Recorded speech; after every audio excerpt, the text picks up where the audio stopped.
Bienvenidos a otro programa más de Eléctricos y Sostenibles, este podcast que tiene por objetivo hablar de sostenibilidad, movilidad, electricidad, recursos, alimentación, etcétera, etcétera. Hace muchísimo tiempo que no grabábamos otro podcast, pero realmente, sinceramente, no teníamos tampoco demasiadas cosas interesantes que contar, y así mismo lo decimos. Pero termina la temporada, saben que a nosotros nos encanta la competición eléctrica y dentro de la competición eléctrica lo que son los eco-rallies. Y, como siempre, y para hacer recuento de lo que ha pasado este año, hablamos con Carlos Ernese, que es un buen amigo de esta casa. Don Carlos, muy buenos días. Buenos días, Germán. ¿Qué tal, hombre? ¿Cómo estamos? Bueno, bien, ya como dices tú, con la temporada acabada, pero todavía resolviendo problemas de la temporada Sí. y haciendo análisis de si vale la pena o si hacemos algo el año que viene. Seguramente valdrá la pena. La verdad es que, Carlos, ahora entraremos ya directamente en lo que a nosotros nos acontece, que estamos metidos de lleno en esta modalidad. Tú, en el caso tuyo particular, pues bueno, todo el año haciendo toda la temporada del Campeonato de España de Energías Alternativas. En mi caso, pues yo hago pues la prueba de casa y poquito más, pues las obligaciones familiares no me permiten tampoco hacer mucho más. Pero hace escasamente poco, y en otras ocasiones también, hay personas tú sabes que nosotros estamos siempre relacionados con la Asociación de Usuarios de Vehículos Eléctricos. Y hay mucha gente que de vez en cuando nos pregunta y nos dice, oye, ¿qué es un eco-rally? ¿En qué consiste? ¿Por qué es interesante hacerlo? Y yo sé que tú lo sabes explicar mucho mejor que yo. ¿Cómo podemos decirle a esas personas que no conocen nada de un eco-rally qué significa un eco-rally? Bueno, un eco-rally actualmente está montado como un rally de regularidad, que la regularidad la conocemos más en vehículos clásicos. Se trata de ir a la velocidad que te marca el organizador y el organizador te controla, te saca una foto oculta que tú no sabes dónde y mira la diferencia entre tu paso real con el paso que debías haber pasado y te penaliza en función de esa diferencia. El EcoRally le agrega la complejidad de hacer esto con un coche eléctrico, con un coche híbrido o híbrido enchufable según sea la disciplina y trata también de evaluar de alguna manera el consumo. Pasa que el consumo, por la propia dificultad de haber diferentes marcas, diferentes formas de medir, es un poco más complicado. Evaluar la regularidad es fácil, el consumo es un poco más complicado. Pero se trata de eso, se trata de hacer una disciplina que se hace también con coches de combustión normal, pero con coches de energías alternativas. Exactamente. Y también hay que reseñar que eso que es a carretera abierta, con lo cual las velocidades que se cogen en este caso no son muy elevadas o no deben ser muy elevadas, acordes a la circulación abierta. Carlos, hacemos resumen de este año. Un campeonato que al final se vio recortado porque han suspendido la última prueba que se supone que iba a ser en Madrid. Y al final se ha decidido el campeonato aquí en casa nuestra, que es la isla de Gran Canaria. Bueno, el campeonato tiene tres subcampeonatos: el campeonato de eléctricos, el campeonato de híbridos enchufables y el campeonato de híbridos puros. Ujú. Yo participo en el de eléctricos y el campeonato finalizó en Canarias. Nosotros veníamos con una reclamación de la prueba de La Coruña, Mm. que era lo que hacía y lo que sigue haciendo poner en duda el resultado final del campeonato en lo que es la primera posición. Pero sí, el campeonato finalizó con la prueba de Canarias. Fue Valencia, Mallorca, Llanes, La Coruña y Canarias, porque se suspendió, como bien dices tú, la última prueba que debió ser Madrid. Ujú. ¿Y qué sensación te ha dado este año el campeonato? Me refiero, eh, yo por la fotografía que saco desde fuera, sin conocer los entresijos, es un campeonato en el que la participación se está manteniendo en torno a unos 30 vehículos. En el mejor de los casos nos podemos ir a 40, 50, dependiendo un poquito, pero se va manteniendo.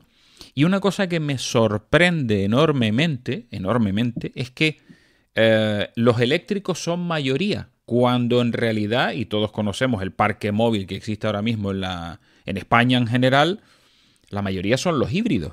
Entonces, hay veces en que tengo la sensación de que, no sé qué opinarás tú, pero como que el eléctrico en este tipo de campeonatos es el que se supone que están, digamos, promocionando en mayor medida y en las otras modalidades no tanto. Hombre, yo creo que el eléctrico es lo que más motiva por ser la gran novedad, ¿no? Al final, ahora mismo no sé, igual tú lo sabes mejor que yo, pero hace cuántos años que tenemos híbridos en las calles y no, y ya parece que es una cosa normal. De hecho, la categoría híbrido estuvo a punto de desaparecer. No desapareció de momento porque apareció la Copa Kobe con sus Toyota Yaris, que fue la que yo gané el año pasado, y Sí, de repente aportó 8 coches a cada prueba, pero la Copa en el campeonato de híbridos había 2 coches. claro. Entonces, no. El que es un poco más moderno y más interesante es el de la categoría eléctrico, ¿no? Y luego también hay un problema que podría ser interesante también, es el híbrido enchufable, pero como hablábamos antes, que lo difícil que es medir, y si ya es difícil medir kilovatios contra kilovatios, en el híbrido enchufable que tenemos que comparar kilovatios más una parte de gasolina, más si las cuentas no se hacen bien, hace que la fórmula matemática sea lo que realmente te va a dar el triunfo. Entonces no hay mucha capacidad de competir porque todo depende de un número que se sabe de antemano. Ya. Entonces nunca va a poder haber gente con, con ganas de decir voy a coger un híbrido enchufable para competir porque ganarás o no en función del coche que lleves. Exactamente. ¿Tú crees que el método de medición que estamos usando ahora, que es luchar contra, digamos, el consumo establecido por la norma WLTP, es el correcto? ¿Crees que deberíamos mantener esa visión o crees que se podría implementar otra? Yo creo que es el menos malo, el Mm. menos malo. Eh, pero yo creo que hay que cambiar la forma en la que se ejecuta este, aunque sea el menos malo. La génesis de esto es decir, bueno, yo, como no puedo comparar coches diferentes, los voy a hacer competir contra su propio índice y luego voy a comparar el resultado de esa comparación. Mm. Eh, en principio parecería que está bien, pero nos encontramos con un problema. El primero es que no todos los fabricantes te van a dar un dato de la misma manera, por lo tanto habrá algún fabricante que exagere el índice hacia abajo o hacia arriba, y claro, contra más alto tenga yo mi índice, más fácil me va a ser mejorarlo. Claro. Entonces, eso ya ese es el primer escollo. Y luego el segundo escollo es que los índices no están previstos para las circunstancias en las que los usamos. Yo te voy a dar un ejemplo, un tramo mítico de Llanes, Nueva Labra. Mm. eh, yo compitiendo este año con el BZ4 de Toyota Cobia Motor, es imposible que yo mejore el índice de ese coche, porque ese coche no está preparado, no tiene un índice WLTP para hacer eso. Claro. Tiene un índice WLTP, no conozco ahora, pero me imagino que se medirá a 80 en la autopista. Entonces, en esas circunstancias es más fácil usar el WLTP para comparar. Yo lo que había propuesto era que hubiera que se separase dentro del rally tramos de regularidad y tramos de eficiencia, y los tramos de eficiencia fueran más ligeros, más cercanos a las circunstancias en las que se toma el WLTP de cada coche. Rápidamente te diría, es un tramo de 80 kilómetros donde yo te doy una hora para hacerlo, para que circules con normalidad por la carretera, que sea una carretera normal, que tú te adecues al tráfico, que tú salgas cuando quieras, que vayas a la velocidad que quieras, siempre y cuando cumplas con la norma, y que te apliquen una pequeña bonificación por cada segundo extra antes que llegas, o un bonus malo por cada segundo tarde que llegas, pero que sea en condiciones normales de uso del coche, no Mm. en condiciones de regularidad, porque el ejemplo que te puse antes, hacer Nueva Labra 49.9, no, por mucho que me compare con el WLTP de mi coche, dependerá mucho qué coche llevo. Si voy con un coche, con un tanque, que Claro. son coches fantásticos, porque son súper cómodos, con muchísima potencia, pero no están preparados para hacer eso Mm. a 49.9, no voy a poder conseguir un buen resultado. Entonces yo creo que el tema es no tanto si el WLTP es malo o bueno, que creo que sin ser bueno es de lo mejor que tenemos, sino dónde lo queremos aplicar. En un Mm. tramo de regularidad no creo que sea el mejor sitio para aplicarlo. Exacto. Es curioso, Carlos, porque a medida que va pasando, estamos hablando del mundo de los vehículos eléctricos 100%, digamos, la oferta que existe ahora mismo en el mercado, pues tienes vehículos de todo tipo. Es decir, Te puedes encontrar utilitarios del segmento B, sub del segmento B, C, D, E, etcétera. O sea, coches que en realidad no están preparados, digamos, para una competición, pero sin embargo los vemos en los eco-rally. Y la pregunta que yo me hago es si de verdad estamos usando los coches que realmente sirven para un eco-rally. Lo digo en el sentido, por ejemplo, como el Toyota BZ4X, es decir, es un coche que en teoría no es un coche de competición, no es un coche deportivo. No, mira, y a mí me da pena porque yo me gustaría decirlo sin que nadie interprete mal mis palabras. Es el coche de los coches, desde que estoy en coches eléctricos, es uno de los dos coches que más me ha gustado. Si yo dijera quiero un coche eléctrico para mí, pues elegiría ese o otro que usé casualmente ahí en Canarias hace unos años. Pero claro, para competir en esa determinada circunstancia es un poco complicado porque tiene un índice que, que no es que esté mal, pero es muy difícil de batallar con él en la categoría. Yo participé con ese coche en 4 de las 5 pruebas de este año, en Canarias no, porque hay otro distribuidor de Toyota, y las 4 veces pude estar en el podio. Pero es meritorio, porque es un coche que tiene un índice complicado para poder competir. De hecho, yo podía estar en el podio en la base de ser el primero en regularidad y casi el último en eficiencia. Y no porque el coche no sea eficiente, que lo es. Ese coche, por ejemplo, para desplazarme, me acuerdo de la última prueba que me desplacé, de Vitoria hasta La Coruña, una sola parada y súper rápida. Pero claro, una cosa es que sea bueno el coche y otra cosa es que sea bueno competir con él. Por eso no sé si, hasta el punto de vista de la publicidad que se le hace, no sé si es bueno meter a esos coches en esos bretes, porque al final la gente que lo mira de afuera puede decir, este coche es malo en eficiencia, y no Claro. es el caso. Y pregunta del millón. ¿Tú estás a favor de modificar esos, digamos, esas cifras contra la que se lucha, ese WLTP, que la Federación Española lo denomina como COP, que es un coeficiente de eficiencia? ¿Tú crees que esos coeficientes sería conveniente modificarlos según la realidad de cada coche, o eso sería tremendamente complicado de aplicar? Yo creo que sería conveniente, pero también sería complicado. O sea, al final yo cuando yo tuviera que hacer una norma, no solamente me tengo que tratar de pensar que la norma sea lo más perfecta posible, sino de que sea fácil de aplicar. Y a veces hay normas que no solamente no son buenas, sino que lo más triste es que son inaplicables, son infumables. Te la pones a leer y no sabes por dónde cogerla. Claro, Entonces, claro, imagínate el día de la prueba, vienen 20 coches con 20 fichas técnicas y cada uno cuenta una historia porque el mío tiene techo solar y pesa más, entonces tiene un índice diferente. El mío va con llanta de 16 y no de 15. Y la persona que tiene que decidir, por muy cualificada que estuviera, que no sé si lo está, tampoco tendría todos los datos para poder. Entonces habrá que hacer algo general que se diga, bueno, pues se responderá en función de lo que diga la ficha técnica en el apartado P3, algo así. claro, claro. Es que si no, no se puede. Pero aún así se podría mejorar mucho, porque esto que te acabo de decir, todos los coches tienen este dato. Claro. Entonces, pues en vez de hacer una lista de COP, que me imagino que a alguien le supondrá mucho tiempo, COP en las federaciones, consumo oficial del vehículo, le supondrá mucho tiempo hacerla y prepararla y actualizarla, pues ir a un artículo que diga, se tendrá en cuenta tal punto de la ficha técnica, y eso no tiene discusión. O sea, todo el mundo sabrá, tú vas a un concesionario a pedir un coche para participar en el Eco Rally de Gran Canaria, miras el dato y vas a tener la absoluta seguridad que te van a juzgar con ese dato. En Exacto. cambio, hasta ahora siempre ha sido, bueno, pero me lo tendrán en cuenta, no me lo tendrán, depende de quién sea, si eres fulanito sí, si eres menganito no. Yo creo que tiene que ser algo, primero que sea fácil de aplicar y después lo más perfecto posible, si es que lo encontramos. No, no, está claro, está claro. ¿Y otros métodos de medición que los hemos visto en el campeonato internacional, qué te parecen? Bueno, el campeonato internacional no es que funcione mal, pero es básicamente lo mismo, solamente que te controlan a través del OBD Mm, y entonces te controlan solamente en el tramo. Yo vuelvo a decir que no me parece que la eficiencia se pueda medir en el tramo, porque los WLTP que publican las marcas no son para tramos de regularidad, son para otra cosa.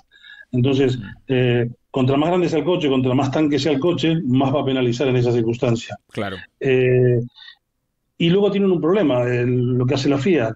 es muy práctico porque dan los resultados en 5 minutos, pero nadie sabe qué pasó. O sea, es como van todos a una gala de entrega de premios y alguien abre un sobre, dice el ganador es, y lo leen, y es inapelable porque nadie sabe de dónde sale el dato, cómo sale el dato, ni siquiera dan datos por tramos. Yo supongo que lo harán bien, pero tampoco es que... Imagínate que tengo regularidad y eficiencia. A mí la regularidad me la van publicando tramo por tramo. Y yo puedo saber si, en función de la ventaja que tengo, yo puedo saber si tengo que tirar más o menos porque ya tengo un colchón suficiente, o puedo guardar más la electricidad del coche porque tengo muchos puntos de regularidad de ventaja, pero de la otra parte no sé nada. Claro. No sé nada. Hasta que no hagan la entrega de premios en la noche no sé nada. Entonces eso tampoco es bueno, ¿no? Yo por eso insisto, yo la idea era un tramo aparte, un tramo donde no se mezcle con la regularidad, y el que haga regularidad pueda también hacer el tramo de eficiencia, y el que haga eficiencia pueda hacer también tramos de regularidad sin que uno le penalice al otro. Y que sea un tramo también en carretera abierta y sin dificultad, que tú decides cómo te mezclas en el tráfico y cómo operas el coche. Y eso creo que se acercaría bastante más a lo que es el número de WLTP de cada uno de los fabricantes. Y eso, pregunta del millón, Carlos, es decir, eso significaría que, por ejemplo, en el formato actual que tenemos de los ecorrallies, coger y quitar la eficiencia de los tramos de regularidad. O sea, coger los tramos de enlace como eficiencia y los tramos de regularidad solo como regularidad. Pero claro, ¿cómo narices consigues separar una cosa de la otra? Porque está claro que en los tramos de regularidad te vas a cargar la eficiencia, como dices tú.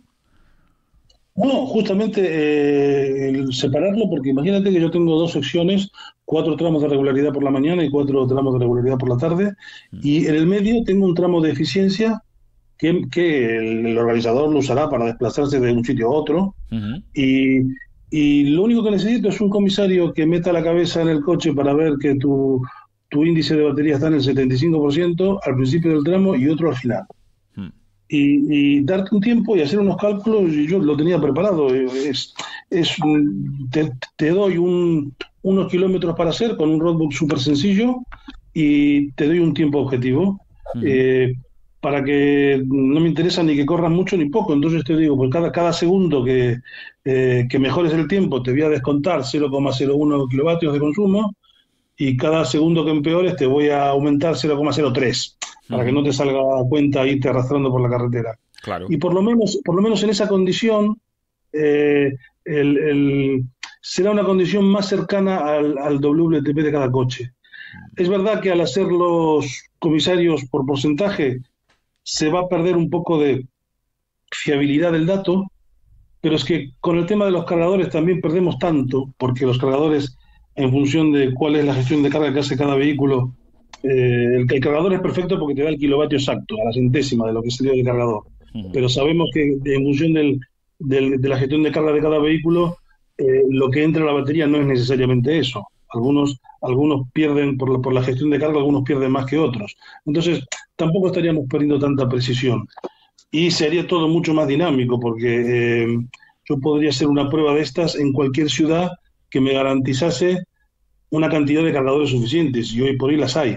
O sea, claro, podría eliminarme un parque de recargas que me genera un costo añadido muy importante.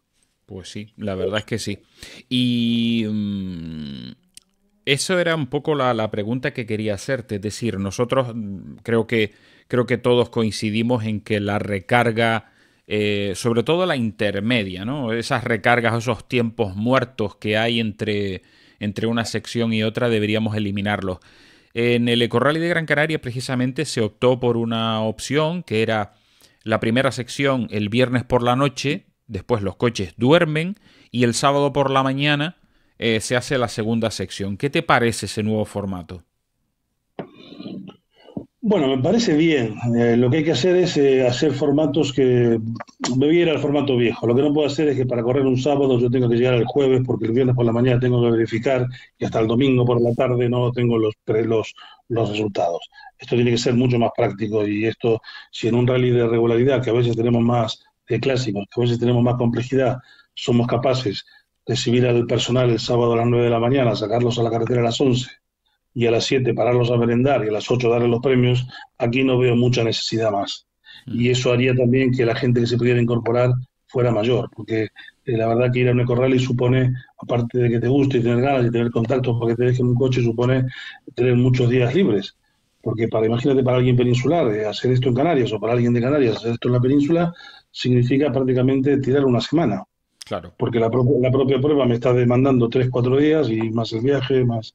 Entonces, yo creo que sí que hay que ir a formatos diferentes. Y hacer el viernes por la noche y el sábado por la mañana es un formato inteligente porque como creemos en la obligación de tener una recarga intermedia, pues fuerzan a que la recarga intermedia sea durante la noche. Ujú.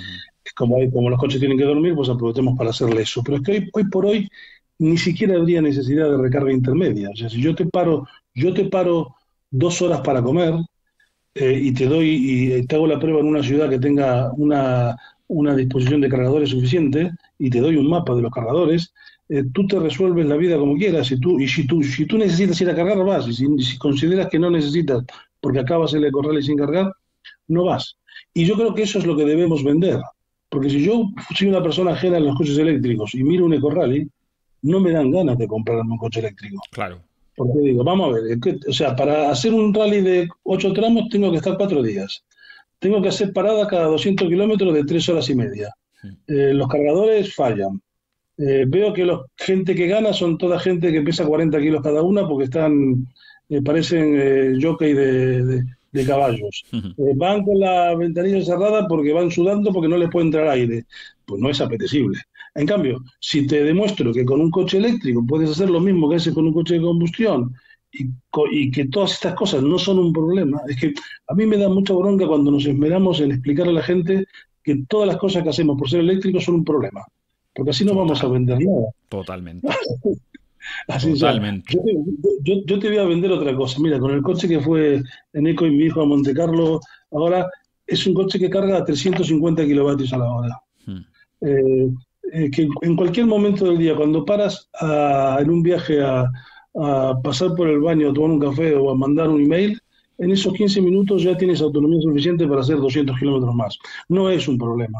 Claro. En una prueba del campeonato FIA, ahí cuando llegas a la neutralización, te dejan 2 horas para que tú hagas lo que quieras. Y la gente se va al hotel y deja el coche cargando, o lo deja el coche en un cargador en la calle y se va a la pizzería que está enfrente y cena, y 2 horas después entra al parque cerrado con el coche lleno y se hace con total normalidad. Y es eso a lo que hay que aspirar. Y ahora mismo en España hay ciudades que te pueden ofrecer eso. Sí, sí, sí, en eso estamos absolutamente de acuerdo. Es decir, la filosofía que se está usando hoy no es precisamente pro coche eléctrico porque es lo que dices tú, la gente que lo ve desde fuera dice, pero si esta gente está parada aquí todo el día y no... O sea, esto no tiene sentido, no tiene sentido ninguno. En eso estamos absolutamente de acuerdo, Carlos. Es Eso... que el tema evolucionó mucho. Yo empecé en esto en el 2019, si mal no recuerdo. Mi primer coche que me dieron fue un Zoe. Y yo no sé, yo no recuerdo, yo en aquella época tampoco sacaba muchos datos, pero aquello cargaba súper lento. Y después de hacer un tramo, después de ir a entrenar, pues tenías que dejar el coche cargando toda la noche para el día siguiente ver si se había llenado y poder hacer algo. Pero esa no es la película hoy en día. Hoy la película es que si yo tengo que comer cuando hago un viaje, hago un viaje de 8 horas, en algún momento tengo que parar para comer. Pues ese tiempo que yo paro para comer, al coche le sobra para volverse a poner al 100%. Claro. O sea, lo único que hay que tener es la habilidad logística de que antes tú parabas en una gasolinera y te daba lo mismo el orden de las cosas. Igual ibas primero a comer y luego echabas combustible. Aquí hay que tener la habilidad logística de que cuando paras, cada vez que pares, aprovecha para cargar. Pero una vez que tienes ese pequeño training en eso, la movilidad eléctrica no es un problema. Y antes estabas hablando de que podemos medir lo que es el tema de la eficiencia energética simplemente, o sea, sin tener parques de recarga ni saber cuánta energía entra en el coche, cuánta sale. Mantenemos esa en lo que es, o sea, si vamos a hacer un recuento. Tramos de regularidad, solo medimos regularidad. En los tramos de enlace, de un tramo de regularidad a otro, o un recorrido específico, como tú comentabas, que son digamos, las opciones normales, cotidianas de un coche eléctrico. Paso por una ciudad, después voy por una carretera comarcal, a lo mejor cojo un poco de autopista, entro en el siguiente tramo de regularidad. Quitamos el parque de recarga. Y el formato, como te comenté, tú prefieres que sea todo en el mismo día, que tú arranques por la mañana, hagas todo el recorrido del Eco Rally, terminas y Santas Pascuas, aleluya. No, no, el formato de hacerlo una noche y una mañana también es correcto. O sea, Ujú. pero quiero decir que entre la suma de las dos cosas no puede pasar más de un día, porque es que Claro. no es necesario. O sea, que tenemos ahora mismo, yo te digo, ir a un campeonato normal es ir el día anterior, porque las verificaciones son a primera hora y luego son un montón, son constantemente tiempos muertos y tiempos muertos y tiempos muertos que no ayudan en nada. Y luego la preparación de las clasificaciones. Es que yo no sé, esta gente cómo se lía mucho, pero que la clasificación de regularidad de un eco no tiene ninguna diferencia con la de una clásica. Claro. Y si yo la clásica la puedo resolver cuando me entra el último coche por meta, bueno, realmente la resuelvo cuando el último coche pasa por el último control del último tramo. Ellos también, lo que pasa es que igual ahí les falta experiencia, pero no es necesario esperar 8 horas para la clasificación, ¿sabes? Ujú. Es, yo creo que nos pasa eso porque la gente que lo lleva no tiene la suficiente solvencia, ni la tiene, ni quiere bajarse del burro para ver cómo se hacen las cosas en otras disciplinas que son iguales a la suya. Exactamente. Carlos, hay una cosa que tenemos clara y es que, hombre, hay que, o por lo menos todos coincidimos en ciertos conceptos que hay que cambiar. ¿Tú crees que el campeonato está preparado para asumir esos cambios? Vamos a ver, hay una cosa previa y es que la gente que lleva el campeonato, y esto es una opinión exclusivamente mía, no pido que nadie la suscriba, pero la gente que lleva el campeonato no lo puede llevar más, porque en el mejor de los casos han demostrado que son incompetentes. Y digo esto en el mejor de los casos porque creo que a poco que uno rasque y averigüe y pregunte qué pasó en tal sitio, qué pasó en tal otro, se encuentra con problemas que hacen ver que a lo mejor no es un tema solamente de incompetencia, sino de algo más grave. Entonces, esta gente no puede hacer nada. Si hubiera otra gente, ¿se pueden implementar cambios? Pues yo entiendo que sí. Yo entiendo que sí, que se pueden implementar cambios y ir para mejor. Pero ahora mismo el Campeonato de España de Energías Alternativas tiene un obstáculo grande que es quién lleva la gestión de ese campeonato.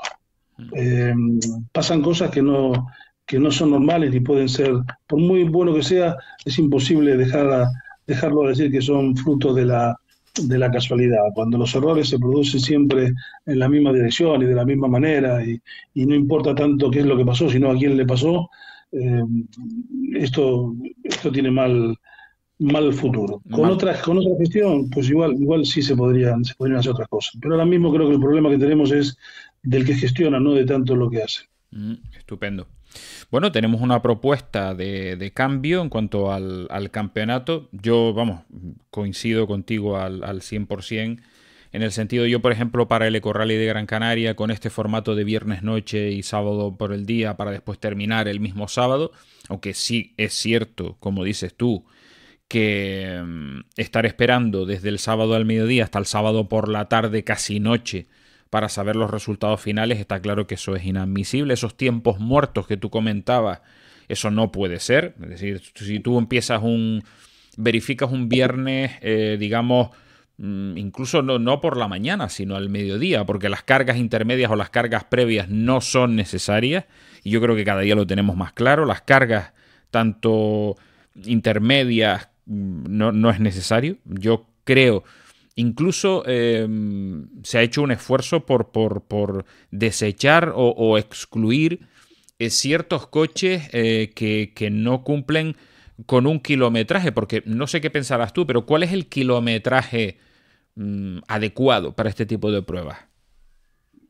Mira, si el problema es al revés, o sea, si estos coches que han tenido problemas durante la temporada han tenido problemas porque los han obligado a ponerse bajo el marco de un organizador. Si a ese coche le hubieran dicho, mira, tú vas a tener de 2 a 4 para hacer lo que quisieras, ese competidor se hubiera buscado la vida, hubiera ido a un cargador y se hubiera asegurado que su coche carga. Pero como se lo hacen poner en un parque cerrado, donde él no puede hacer nada más que rezar porque el coche esté lleno, y tiene la mala suerte que nunca lo está, porque siempre alguien se equivoca, alguien no lo mira, alguien no lo controla, pues ese es el problema que tiene. Si le dejaran al competidor decir, oye, tienes estas 3 horas, si tienes que ir a cargar, a donde quieras, pues seguramente el competidor lo resolvería. Y esto es como todo. Si yo me apunto a una prueba que tiene 500 kilómetros y mi coche hace 499, pues no me puedo apuntar. Claro. No, no se trata tanto de, de, de, de- de reglamentar más o menos, sino de que el participante decida. Ahora, todos los que han tenido problemas este año, si le hubieran dicho que la prueba medía lo que medía y que tenían 3 horas donde ellos mismos iban a poder gestionar la carga de su coche, se hubieran apuntado mucho más tranquilos y hubieran podido terminar el rally con los puntos que les correspondía y no como abandono como ha pasado. Ujú. Sí, sí, en eso estamos absolutamente de acuerdo, absolutamente de acuerdo. Carlos, para un poco hacer el resumen del año, un poco a tus circunstancias personales, me refiero, ¿qué pruebas te han gustado más? ¿Qué pruebas te han gustado menos? ¿Crees que es un campeonato interesante en líneas generales? ¿Cómo has visto este año? Bueno, sobre las pruebas, Valencia estuvo bien, Valencia estuvo bien. Mallorca, que fue la siguiente. Mallorca fue la primera que implementó un horario como el que hicieron en Canarias, Mm. pero no lo implementó porque quisieron innovar, lo implementó porque el año anterior lo quisieron hacer de día y no se dieron cuenta que no se podía subir a un puerto de montaña rodeado del Tour de Francia en bicicleta subiendo, porque no se puede practicar regularidad así. El señor que vive en la isla no se dio cuenta que va gente de todos lados del mundo a subir ese puerto de montaña en bicicleta. Entonces lo hicieron de noche y dicen que fue un éxito. Yo creo que no fue un éxito. Al hacerlo de noche no había bicicletas. Pero bueno, mal no estuvo. En mi caso particular yo creo que faltaba conocimiento. En mi caso particular me hicieron salir a un tramo en el mismo momento que salía un autobús de línea que sale 4 veces por día los 365 días del año entre dos poblaciones importantes. Entonces, claro, es imposible hacer regularidad detrás de un autobús en 20 kilómetros de línea continua cuando tú tienes que ir a 49,9 y el autobús no puede ir a más de 30 y por las razones que fuera no lo entendieron. Llanes, que fue la siguiente, estuvo bien. Hemos tenido problemas este año con la implementación de la disciplina nueva de viñetas y de hitos que no todos la implementaban, que no todos la implementaban de la misma manera, pero bueno, Llanes, quitando la implementación un poco rara de las viñetas, también estuvo bien. Y el Rally de La Coruña, eh, yo creo que estuvo muy bien asumiendo riesgos, porque en el Rally de La Coruña había que correr mucho. De hecho esa fue la consecuencia que pasó de un choque y una falta de atención a la responsabilidad que hay que tener después del choque. Pero el rally en sí estuvo bien. Si no fuera por cómo se gestionó esto, que para mí tiene que ser estudio de un tema aparte, el rally en sí, el rally estuvo bien. Y Canarias estuvo bien, estuvo muy bien. Habían tenido un problema el año pasado, lo resolvieron con creces. Y hacer el viernes en la noche y el sábado por la mañana hizo que el viernes se fuera muy cómodo.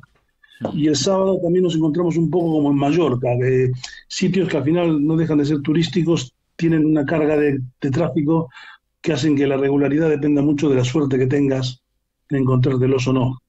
Y claro, yo no sé si en Canarias perdón, en la isla de Gran Canaria hay algún sitio donde se pueda hacer regularidad el sábado por la mañana sin la presencia de tanto tráfico. Me imagino Sí, que la isla estará en todos lados igual. sí, sí, es complicado. Esa es la conclusión de lo que te puedo decir de los tramos. Ujú. ¿Tú eres partidario de hacer tramos de regularidad a carretera cerrada, Carlos? Hombre, si se pudiera hacer, sí, lo que pasa es que eso lleva un incremento de coste muy grande, ¿no? Porque Mm. pedirle a las autoridades que cierren una carretera eh, implica que haya que haber mucho más personal, mucho más avisos, más policía, ambulancias, que no sé si compensan para la actividad que practicamos. Yo soy partidario de llevar esta actividad a sitios donde molestemos lo menos posible, donde si eventualmente te sale un tractor, mala suerte, pero en una carretera donde siempre hay tráfico, pues tratar de evitar esos lugares. Yo creo que hay sitios para evitar esos lugares. Y también se puede evitar con el tema del horario. Evidentemente, el viernes a la noche habrá menos gente que el sábado a la mañana. O sea, se puede hacer en otro horario y aparte le puede dar un plus de belleza hacer el rally nocturno, ¿no? Ujú. Sí, sí, la verdad es que la nocturnidad tiene su sex appeal también, todo se ha dicho. Todo se ha dicho. Carlos, yo creo que, bueno, estamos en un tiempo adecuado, cercanos a los 35 minutos de entrevista. Yo te agradezco enormemente, como siempre, que nos atiendas de manera tan amable. Me encanta hablar contigo y que podamos transmitir a esa gente que no sabe y a los que saben también un poco la radiografía y la fotografía de cómo está este campeonato. Un campeonato que a día de hoy, en España por lo menos, es donde único se puede competir con un vehículo 100% eléctrico. Hay otras opciones, pero no a un coste razonable.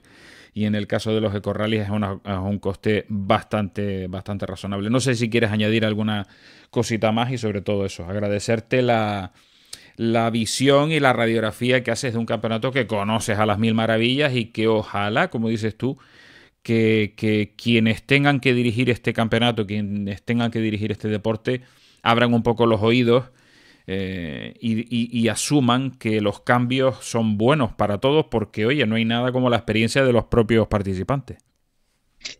Sí, yo creo que sí. No, no, como dije alguna vez, no tengo fe en que eso pase con esta gestión, pero si algún día alguna gestión que tiene capacidad de escuchar mal no le va a ir, por la sencilla razón de que fuera de la comisión hay mucho más conocimiento de la especialidad que dentro. Entonces, seguramente escucharán cosas que no les gusten, pero seguramente escucharán cosas que les servirá. Y luego hay que buscar la manera de enganchar a la gente que tenga un coche eléctrico, no complicarlo tanto. Mm. No puede ser que no se nos apunte, que vayamos a un rally y no haya ninguno de la zona que tenga un coche eléctrico que se haya apuntado para ver de qué va eso. O sea, si hay coches eléctricos en el mercado, Mm. ¿cómo- algo tenemos que estar haciendo mal para que no poder llegar al propietario de ese coche que se apunte aunque sea para dar una vuelta, ¿no?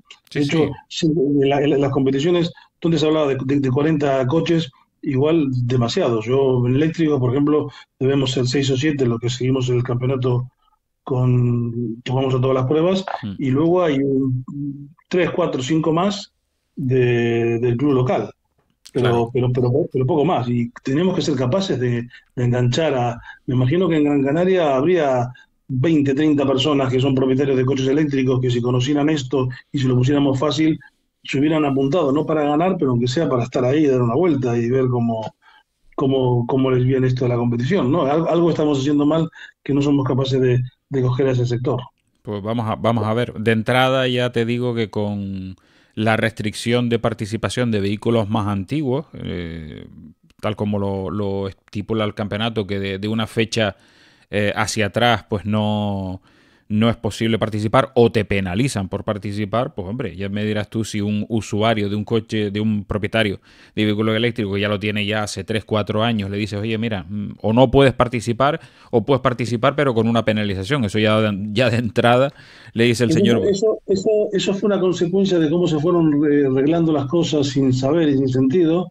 Entonces, primero pusieron lo del WLTP y luego se dieron cuenta que el coche del 2020 tiene un WLTP más favorable, entonces, ¿cómo hacemos para equilibrarlo? Y nos vamos a inventar una penalización. Y al final tenemos un batiburrillo de normas que ni el que las tiene que aplicar las entiende el porqué. Claro. Hay que salir de eso, tiene que ser todo mucho más sencillo. Mucho Sí, más sencillo. exactamente. Pues Carlos, a ver si te hacen caso, si nos hacen caso. Y esto cambia un poquito, porque ya te digo, y eso que hago un rally al año, pero te puedo asegurar que es una modalidad que me encanta porque es la manera de estar metido dentro de la competición, pero de una manera muchísimo más asequible. No tiene nada que ver, absolutamente nada que ver la diferencia de costes de esto con un rally de competición de velocidad. O sea, no tiene absolutamente nada que ver ni de lejos. Y yo creo que yo también te he escuchado en alguna ocasión que también el campeonato, por la gente que se congrega, por el tipo de modalidad que es, si no fuese de una manera u otra, seguirías participando. Sí, a mí me gusta. A mí esto de los coches eléctricos, me gusta mucho lo de la regularidad, me gusta el coche eléctrico. El tema es que se necesita urgentemente un cambio, porque hay un tema que es que hay gente que está más pendiente del negocio que de la especialidad. Mm. Y entonces, y creo que se equivocan, porque si mejorasen la especialidad y si implementaran cambios que mejorasen la especialidad de todos, gente como yo se daría por satisfecho y su propio negocio hasta podría ser mejor. Pero están tan preocupados porque nadie les joda, entre comillas, el negocio, Todo lo que viene de afuera les asusta y prefieren quedarse con lo que hay, que es lo que les mantiene su negocio, que es organizar su prueba o vender su cargador, o Mm. cosas que son relativamente un poco miserables, porque tenemos que preocuparnos porque la especialidad funcione bien. Y cuando la especialidad funcione bien, va a funcionar bien todo. Claro. Yo veo gente preocupada solamente porque funcione bien lo suyo, ¿sabes? Mm. Entonces, que le da lo mismo. Cuando tú ves a un organizador que le da lo mismo que a su prueba vaya al campeón de España que la modelo, es más, que prefiere que vaya la modelo porque tiene 20.000 likes más y le Mm. da más repercusión, pues digo, pues aquí mal, porque Sí, a lo mejor él hará 1.000 euros más de caja, pero la especialidad en sí no está, no tiene muchas opciones de mejorar. Si lo hiciéramos de otra manera, hasta su propio negocio mejoraría. Pero no lo terminan de entender. Tienen una visión muy cerrada es como es que la gente piensan que lo estás agrediendo y solamente están en plan de esconder la cabeza bajo la tierra y plan de autodefensa total, sobrevivir. totalmente, totalmente. Pues don Carlos Cernese, muchísimas gracias como siempre por echar esta charla, que espero que la gente la recoja bien y vea un poco la fotografía, como decimos, de este campeonato. Vale la pena, es un campeonato que vale la pena, pero por supuesto hacen falta cambios porque no terminamos de atraer a esa gente nueva que se pueda sumar y que haga de un campeonato pues un número adecuado de participantes. Carlos, un abrazo fuerte, muchísimas gracias como siempre y seguiremos hablando, compañero. Pues muchas gracias por el rato compartido y sí, seguiremos hablando, que hay que todavía tengo pendiente ir a Canarias a alguna prueba de regularidad que no sea de coches eléctricos, así que es una cosa que me puse en la agenda para el 2025 y espero poder hacer. Bueno, lo que haga falta. Tú pide que aquí intentamos hacer lo que haga falta para que te vengas y disfrutes de un buen rato, ¿vale? Germán, un abrazo. Un abrazo, Carlos. Un abrazo. Pues despedimos a Carlos Cernese, como ustedes bien saben, buen amigo de esta casa, una persona que yo creo que se explica, vamos, espectacularmente bien. Y espero por lo menos que no les hayamos aburrido mucho, que hayan pasado un buen rato, que sepan, que cojan esa fotografía y que si quieren información, pues mándenos un mensaje a través del canal de YouTube, como siempre, les responderemos sin ningún problema. Saludos hasta la próxima podcast.